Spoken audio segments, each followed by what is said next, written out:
morning, everyone. Good morning. How are you today? I'm fine, thanks. You And you? and you. Nice to meet you. Nice to meet you. Okay, I'm fine too. Okay, today we will learn about the narrative text. But sebelum kita belajar hari ini, mau di absen dulu, oke? Hakam, Andi, Present. Lala, Present. Tata. Present. Oke, hadir semua ya. Oke, kita tuh mau belajar naratif teks, tapi sebelum kita belajar naratif teks harus ingat dulu materi yang sebelumnya. Kira-kira masih ingat nggak materi sebelumnya itu apa? Lupa. Materi sebelumnya itu tentang apa yuk? Agreement and Disagreement. Artinya apa? Persetujuan dan tidak persetujuan. Kemarin itu kita belajar tuh ungkapan-ungkapan tentang agreement, persetujuan itu seperti apa. Kayak I disagree with you, itu berarti tidak setuju. Kalau setuju berarti I agree with you. Kita belajar banyak banget tentang ungkapan agreement and also disagreement. Selain belajar tentang ungkapannya, kita juga belajar seperti apa sih kalimatnya, seperti apa sih menggunakan ungkapan itu dalam bahasa Inggris dan dalam situasi apapun. Seperti itu. Juga banyak latihan yang udah dikerjain, ya kan? Ya. Udah dikerjain semua? Ada ya. Oke, nggak apa-apa. Nanti kita lanjut lagi ya. Sekarang kita belajar dulu nih tentang naratif teks. Oke, semangat ya. Ya. Oke, naratif teks. Apa yang kalian tahu kira-kira? Ada yang tahu nggak naratif teks apa baru pertama kali belajar? Baru. Pertama kali. Oke, naratif teks itu tentang a story. It is about the story. It can be fable, it can be myth, it can be legends. Itu bisa berupa dongeng, bisa berupa fabel. Fabel itu dulu waktu SD pernah nggak kayak kancil yang suka mencuri? Pernah dengar nggak? Ya, pernah. Itu fable, itu masuk dalam naratif teks. Ada lagi nih kayak kerbau dan harimau, itu juga termasuk fable. Itu termasuk dalam naratif teks. Jadi naratif teks itu about the story, about the fable, myth, and legends. Itu menceritakan sesuatu hal, suatu kejadian, dan memiliki social function. Kalian tahu social function itu apa? Nggak tahu. Social function itu artinya fungsi sosial, jadi punya makna dalam sebuah cerita itu. Oke, jadi di dalam naratif teks kita itu nggak belajar cuman tentang kayak teksnya itu seperti apa, tetapi teksnya itu memiliki fungsi sosial yang bermakna buat kita. Jadi kita bisa belajar dari cerita tersebut, kayak gitu loh. Jadi dalam naratif teks itu pasti ada fungsi sosialnya. Kita harus belajar dan meneladani dari teks tersebut.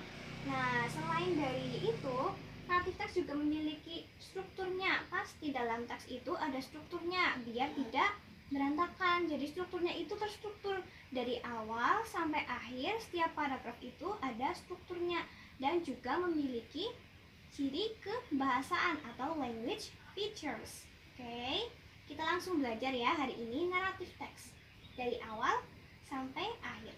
Pertama adalah generic structure dari naratif teks. Oke, ada yang tahu nggak generic structure tadi apa? Ada yang tahu nggak? Nggak tahu.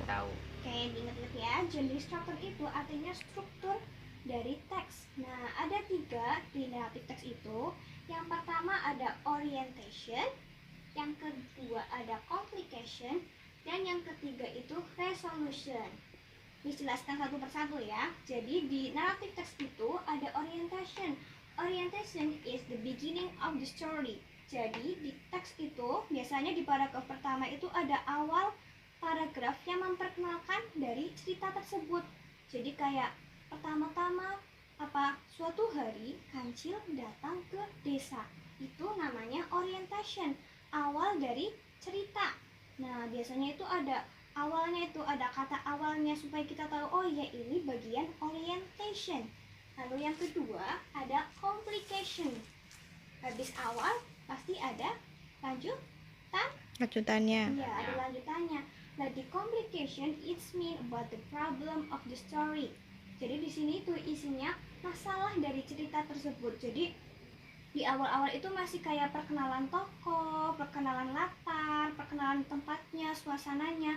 Terus di complication itu mulai masalah yang terjadi.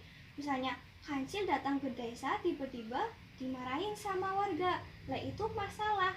Terus ada lagi nih, misalkan kerbaunya kehilangan temannya, itu masalah. Jadi di complication itu isinya the problem of the story. Jadi mulai banyak konflik itu ada di complication, berarti habisnya paragraf awal.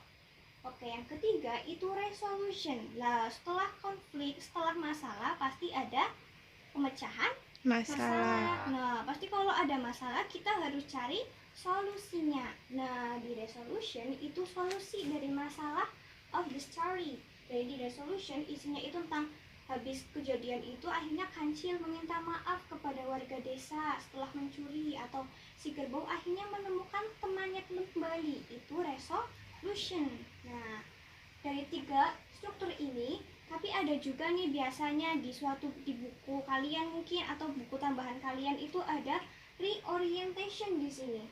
Nah, di sini itu reorientation isinya itu tentang pendapat, atau dari di akhir ini pasti ada kandungan isinya lagi.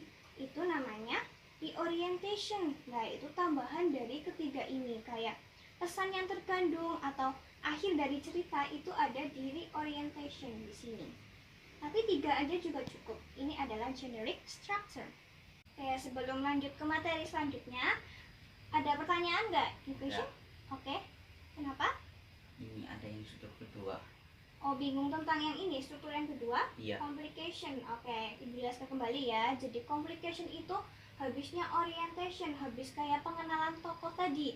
Kayak tadi awal-awal itu suatu hari kancil pergi ke desa, itu masih awal. Terus nanti ke desa berarti mengenalkan desa, mungkin desanya namanya apa, terus apa ya, warganya itu warga apa, kayak gitu. Itu namanya orientation. Lah habis orientation pasti ada kejadian kan, nggak cuma kancil hanya datang. Lah kancil di situ mungkin ada alasannya, ingin ngapain, ternyata kancilnya itu mau mencuri barangnya warga desa. Lah itu kan masalah.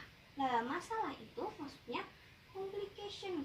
Pokoknya konflik itu, kayak konflik kejadian itu ada di complication. Pokoknya semua kejadian ada di complication. Nah, sampai puncak-puncaknya pun di complication.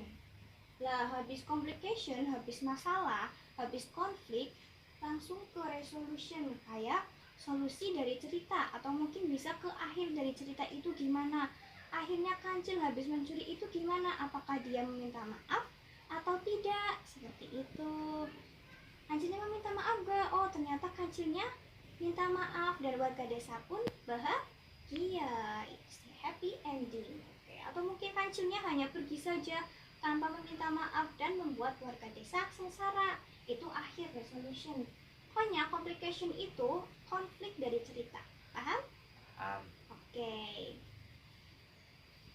Tadi ya, semangat, ayo kita perhatikan materinya. Nanti kita akan sampai ke ceritanya.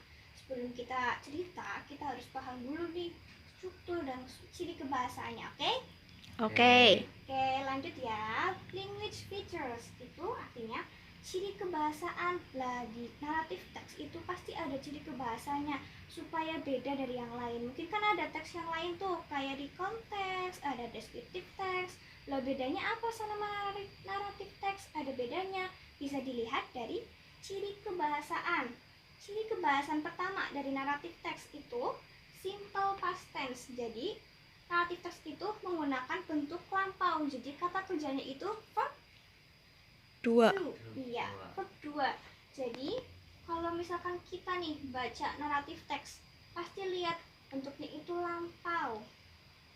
Bentuknya lampau karena kejadiannya bukan kejadian sekarang, sudah terjadi kayak zaman dahulu kala, berarti udah terjadi kejadiannya. Kayak pada tahun 2000 berapa, berarti kejadiannya sudah terjadi.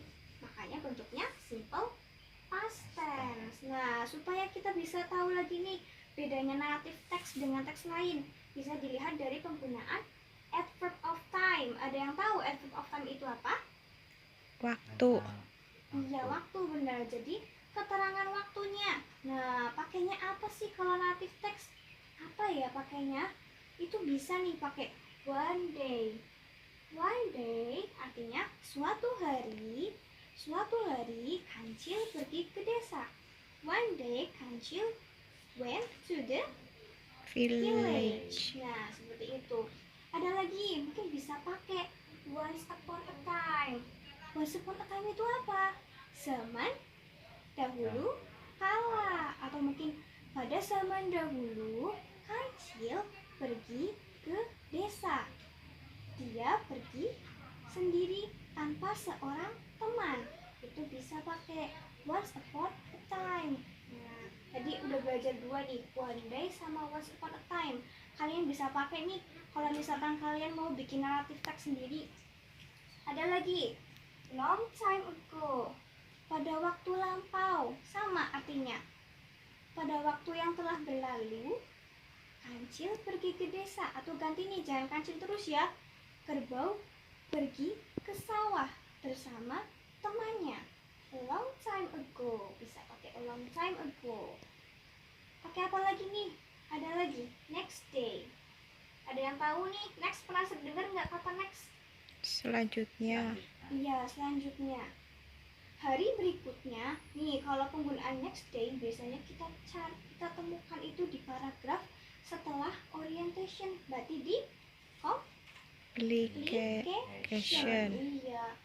Hari berikutnya, Kancil pergi ke desa yang lain. Itu next day. Atau kalau ada lagi nih, kita belajar lagi. Finally.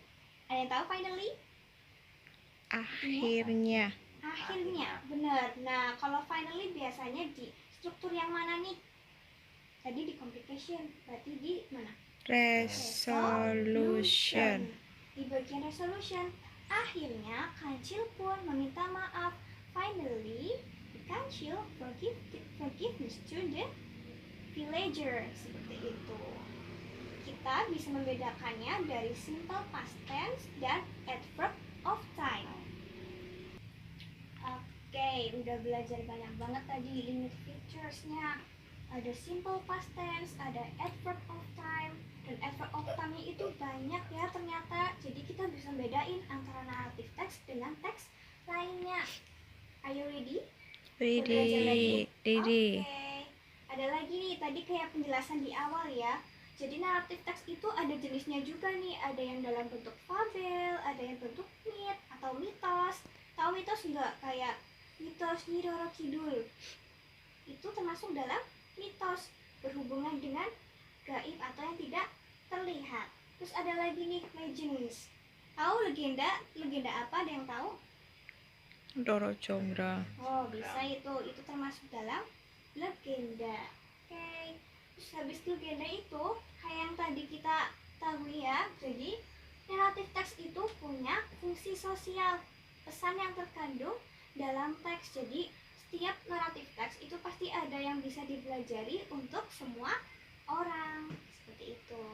Oke, kita bakal masuk ke materi selanjutnya ya. Kita kasih contoh, kita belajar contohnya dari naratif teks dan bagaimana cara berbicaranya, cara berbicara dalam bahasa Inggris dalam membaca naratif teks. Oke, semangat? Ya. Kita belajar hari ini naratif teks. Tolong perhatikan gambarnya ya. Oke. Ada yang lihat ini gambar apa? Yang pertama ini gambar apa? Mancing. Orang mancing. Nelayan ya. Terus yang ini apa? Ini gambar apa? Lumba-lumba. Oke, bahasa Inggrisnya lumba-lumba ada yang tahu nggak? Dolphin. Oke, benar. Kalau nelayan? Fisherman. Ya, benar. Jadi, kita akan belajar tentang sebuah naratif teks kisah antara Dolphin and the Fisherman. Nah, kita hari ini akan belajar naratif teks tentang Dolphin and the Fisherman. Oke. Ada yang tahu cara pengucapannya seperti apa? Ayo, Hakam. Dolphin And and the the fisherman. Iya. Dolphin Dolphin and the Fisherman. the fisherman. Iya, hari ini belajar tentang Dolphin and the Fisherman. Seperti apa kisah Dolphin and the Fisherman? Nah, kayak tadi di gambar ini. Dan apa yang dapat kita pelajari dari Dolphin and the Fisherman? Oke, kalian buka bukunya ya. Sudah bawa bukunya kan? Buku materinya? Sudah. Ya. Oke, buka ya. Halaman 20.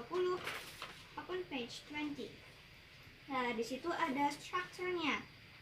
Struktur dari narrative text of the dolphin and the fisherman. Oke. Pertama itu ada orientation. Diperhatikan ya semuanya ya. Ya. Oke, di orientation itu apa pertama? Kalimat pertamanya. One day there was a fisherman fishing in the sea. The fisherman was fishing alone on his small old boat. Suatu hari ada seorang nelayan memancing di laut. Nelayan memancing sendirian di perahu kecilnya. Tuh, jadi ada kata apa? One day. Oke, di orientation diawali dengan one day. Suatu hari ada seorang nelayan pergi ke laut. One day there was a fisherman fishing in the sea. Seperti itu. The fisherman was fishing alone on his small old boat. Perhatikan ya katanya ya. Nanti barangkali kalian mau mencoba speakingnya bisa dengan bagus. Oke, lanjut ya sekarang ke complication. Sudah perhatikan di bagian complication? Sudah. Ya. Oke, di complication pertama itu ada that day was not a good day to fish. Hari itu bukan hari yang baik untuk memancing. Berarti itu udah mulai complication, udah ada konfliknya tuh. Masalahnya hari itu bukan hari yang bagus untuk memancing. Why? The fisherman got none of fish even he had been fishing for several hours. Jadi fisherman itu tidak memperoleh ikan satupun sampai dia itu menunggu sangat lama. The fisherman could not stay longer for fishing if there was no fish eating his bite. Oke, sambil perhatikan di garis bawahi ya kata-kata yang sulit, nanti bisa dicari tahu biar nggak ini kesusahan dalam mencari kata yang sulit. Di garis bawahi, oke? Oke. Oke, lanjut nih. Langsung ke konfliknya. He prayed to the God for his lucky.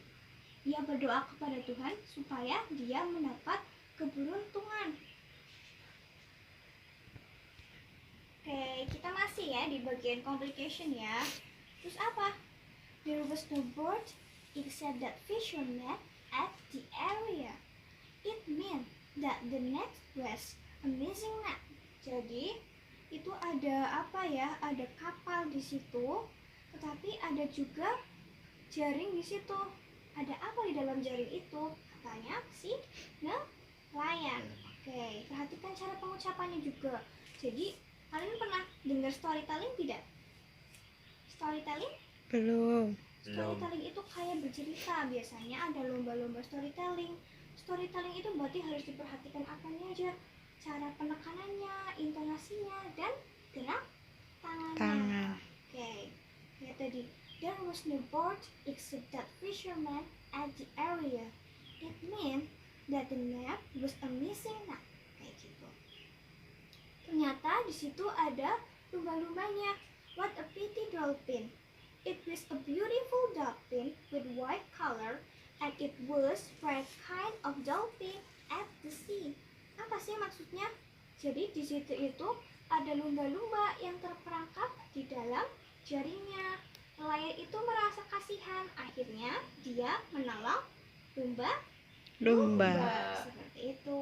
Jadi nelayannya itu akhirnya menolong lumba-lumba. Nah, kemudian lanjut nih. Setelah complication, lanjut ke bagian resolution. Sudah lihat bagian resolution? Sudah. Oke, di situ ada kalimat pertamanya apa? A month after that, the fisherman met the white dolphin at the different situation. Jadi di bulan berikutnya ia bertemu sama si lumba-lumba itu pada situasi yang berbeda. Nah, ternyata pas itu ada badai dan nelayan itu terperangkap di kapalnya. The storm would come soon and the fisherman in a hurry prepared to back home. But it was too late. Before the fisherman closed the beach, the storm was coming. Jadi si nelayannya itu terperangkap di badai. Dia akhirnya jadi nggak bisa pulang. Terus apa yang terjadi? Sudah lihat? Di Di bagian akhirnya, Sudah. ya, he looked at the middle of the sea and he saw the white dolphin jump several times. Jadi ternyata si lumba-lumbanya itu menolong the fisherman. Jadi dimasukkan ke dalam tubuhnya lumba-lumba. Akhirnya si nelayan itu kembali lagi ke pantai.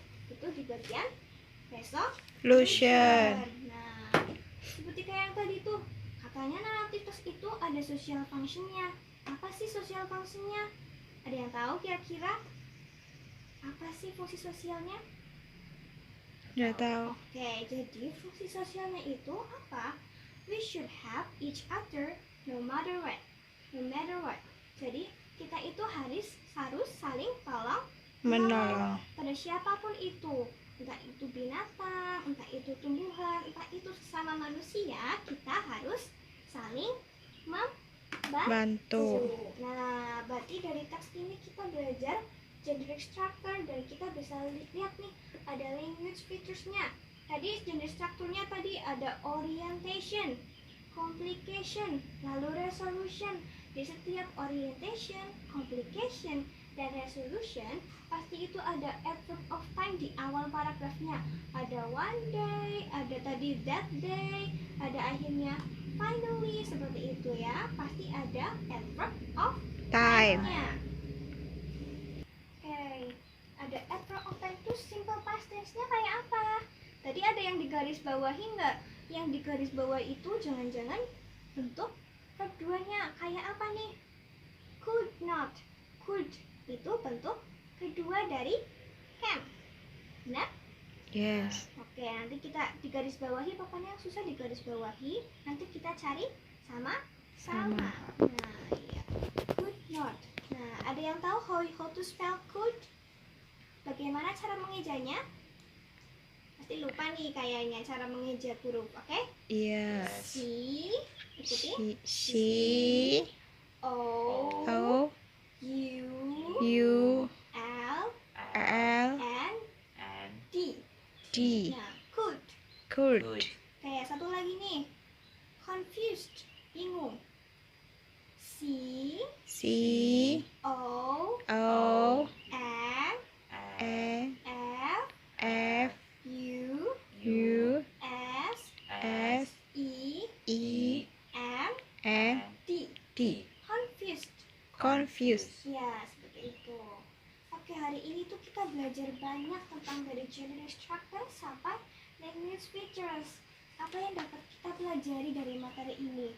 Kita belajar struktur kebahasaan dari narrative text. Kita belajar seperti apa sih struktur teksnya.